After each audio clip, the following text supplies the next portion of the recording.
مدت هاست که دوج کوین دیگه یه میم کوین شوخی و فان نیست و در حال تبدیل شدن به یکی از بزرگترین شبکه‌های مالی دنیاست. میدونم خنده‌دار به نظر میرسه، اما موشک‌های اسپیس ایکس، ماهواره‌های استارلینک و حتی ماشین‌های بقیه تسلا یه روز به همین اندازه مسخره به نظر میرسیدن. دامنه گسترش عملیاتی دوج کوین در داخل آمریکا به قدری بزرگ شده که الان توی نیمی از ایالت‌های این کشور زیرساختاشو آماده کرده، اونم برای راه‌اندازی یه ابر پروژه مالی که به طور کامل بررسیش می‌کنیم. جدیدترین ارز اضافه شده به مجموعه گوگل یه ارز تازه وارده که در حوزه وب 3 و البته هوش مصنوعی به این کمپانی کمک میکنه و در حال حاضر توی چند پروژه هم مشغول به فعالیت. به همین خاطر بهتره که از همین الان بیشتر باهاش آشنا بشیم.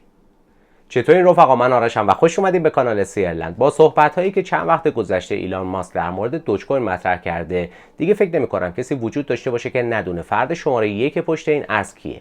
با نگاه به دوره‌های گذشته به خوبی متوجه میشیم که ایلان ماسک و کمپانی‌های زیر مجموعش مثل تسلا همیشه توی سالهای هاوینگ مثل الان سودهای خوبی به دست آوردن. نمونه واضحش 5 سال گذشته است که کمپانی تسلا توی یه قدمی ورشکسته شدن قرار داشت، اما با سرمایه‌گذاری هنگفتی که توی بیت کوین انجام داد موفق شد سود هنگفتی به دست بیاره و از بحران خارج شد. درست مثل الان که توی بحران قرار گرفته از نظر مالی و بعد 1-2 سال دیگه برگردیم و وضعش رو ببینیم. تا رسیدیم به خرید توییتر توسط ماسک که بعداً تغییرش داد به ایکس و اعلام کرد که برنامه‌های زیادی هم تو سرش داره برای این شبکه که بزرگترینش راه اندازی یک پلتفرم گسترده مالیه که توش کاربرا میتونن پول نگهداری بکنن، جابجا بکنن و هر کاری که دلشون میخواد با استفاده از اون پول توی پلتفرم ایکس انجام بدن. در واقع هدف ماسک اینه که یک سرویسی با ترکیب اپل پی، پیپل و حتی صرافی کوین بیس داخل شبکه اجتماعی ایکس خودش راه اندازی بکنه که هر کاربر یک کیف پول داره، میتونه پول دریافت بکنه،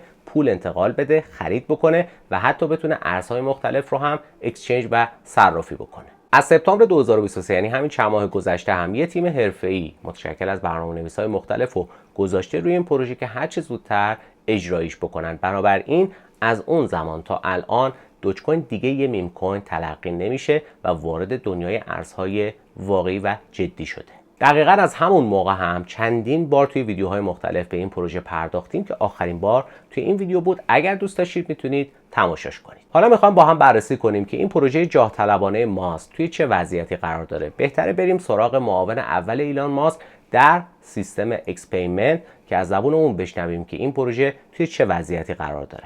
کریستوفر استنلی معاون بخش پرداخت شبکه اجتماعی ایکس گفته که من میتونم به راحتی پول وارد ایکس بکنم، توی کیف پولم نگهداریش بکنم و به هر کاربر دیگه‌ای که توی این شبکه داره کار میکنه پول جابجا بکنم. یه چیزی شبیه به سرویس ونمو هم در واقع یک سرویس پرداخت و نقل و انتقال پول در داخل آمریکا که این توضیح و این شباهتی که استنلی داره مطرح میکنه خیلی به ما میتونه کمک بکنه که متوجه بشیم که در نهایت این سرویس پرداخت ایکس قراره شبیه به چی باشه. ونمو بهترین مثالیه که میتونست بزنه. در ادامه هم گفته که هدف نهایی اینه که کاربران هیچ وقت پولشون رو از شبکه ما خارج نکنن که اگر این اتفاق بیفته ما شکست خوردیم. شما هرگز نباید پولتون رو از صرافی و شبکه ما خارج بکنید و باید قادر باشید که هر کاری که نیاز دارید با پولتون انجام بدید رو داخل شبکه اجتماعی و پلتفرم ما انجام بدید. این جملات تونست خیلی راحت ما رو متوجه اهداف ایلان ماسک بکنه، به خصوص اون بخش آخرش که گفته بود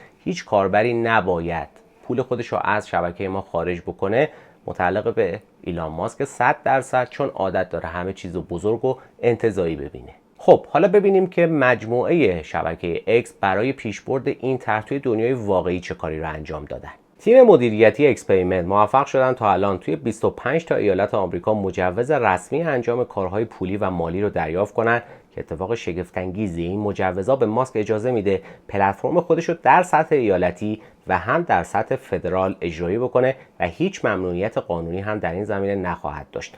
بنابراین کاملا مشخصه که این ایده نه صرفا در مرحله حرفه، بلکه واقعا دارن قدمای مهم و جدی هم برای پیاده سازیش برمیدارن. و نکته بسیار مهم اینه که آمریکا کلا 50 تا ایالت داره که الان دقیقاً 25 تا ایالتش رو اینا مجوزش رو دریافت کردن. اونم از سپتامبر 2023 تا الان، یعنی ظرف مدت 8 ماه تونستن نیمی از آمریکا رو مجوز رسمی فعالیت بگیرن بابت بحث‌های مالی و نقل و انتقال پولی که اتفاق بسیار بزرگیه. بنابراین اینطور به نظر میرسه که ظرف ماه‌های آینده هم احتمالاً متوقف نمیشن و این دامنه رو بستش میدن به کل آمریکا. یه ماه قبل ایلان ماسک توی یه کنفرانس گفتش که قصد داره سیستم پرداخت دوج کوین خودش رو به سایت تسلا بابت خرید ماشینا اضافه بکنه و همچنین از جمله دوج کوین تو د مون استفاده کرد که بین اهالی کریپتو خیلی معروف و مطرحه، یعنی اینکه قیمت دوج کوین به شدت افزایش پیدا میکنه. ضمن باید در نظر داشته باشید که گفتن این جملات توسط ماسک اگر اجرایی نشه براش تبعات قانونی بسیار سنگینی در پی خواهد داشت. You know, at some point I think we should enable that. You can buy Tesla merch with Doge, which is cool. So Dogecoin to the moon.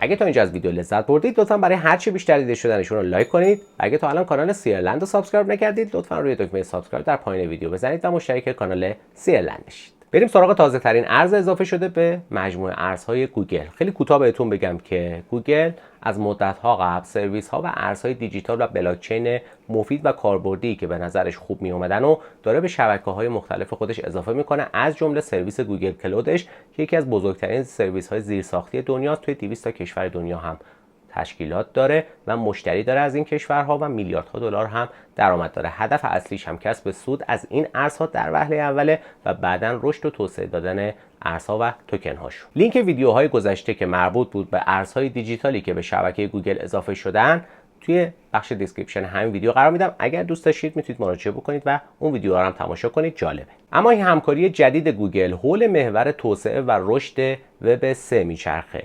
ما در حال حاضر داریم از نسل 2 یعنی وب 2 استفاده میکنیم، اما به زودی همه ما مجبور خواهیم شد از وب 3 استفاده بکنیم و ارز جدیدی که گوگل به مجموعه ارزش اضافه کرده که اسمش سویه، در واقع هدف اصلیش توسعه و رشد پروژه های مبتنی بر وب 3 و البته پروژه های هوش مصنوعیه. حالا اجازه بدید با هم بیشتر بررسی بکنیم که سویی چیه و چی کار میکنه. سویی یه شبکه بلاکچین لیر 1 یا لایه 1 که توسط فیسبوک در سال 2019 برای توسعه ارز دیجیتال لیبرا راه اندازی شد که یک سال بعد تغییر نام داد به پروژه دیم در سال 2020 و بعداً هم به دلایل قانونی این پروژه رو فیسبوک متوقف کرد، البته به طور موقت. نمیدونم دوست دارید بدونید یا نه که مارک زاکربرگ زیرک الان به طور زیرپوستی و آهسته و یواش چه کارهایی داره میکنه با کریپتو و چه پروژه هایی در دست انجام داره. اگر دوست داشته باشید میتونیم بیشتر در موردش صحبت کنیم. بعداً هم در سال 2021 تمام اون دستاوردها و پروژه ها منتقل شد به